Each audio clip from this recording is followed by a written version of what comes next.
السلام علیکم و رحمت الله و برکاته. به برنامه وزارت امور داخله در 7 روز گذشته خوش آمدید.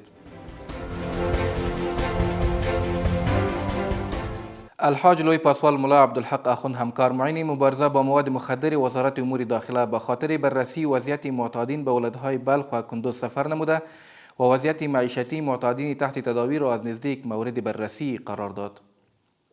مولوی محمد الله برا به حیث قماندان امنیه جدید به ولایت پکتیکا معرفی و به کارش آغاز کرد.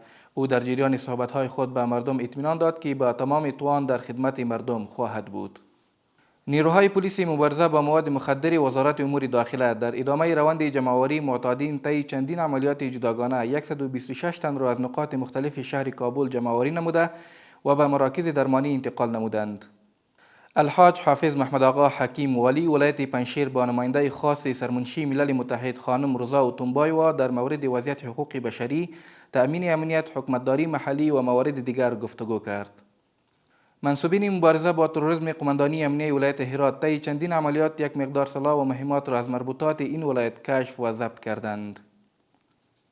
مفتی محمد ادریس انوری معاون اسبق ولایت پروان به حیث والی این ولایت معرفی و به کارش آغاز کرد. در مراسم معرفت آقای انوری به مردم ولایت پروان اطمینان داد که در راستای توسعه این ولایت هرچی در توان دارد دریغ نخواهد کرد.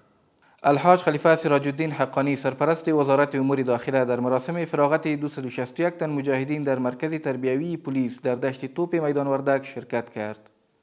500 تن از معتادین پس از صحتیاب شدن و فراگیری آموزش‌های فنی و حرفوی از مرکز حمایوی 5000 بستر آغوش مرخص و به خانواده‌هایشان تسلیم گردیدند. این بود دستاوردهای این هفته وزارت امور داخله. تا برنامه بعدی شما را به خداوند یکتا می‌سپارم.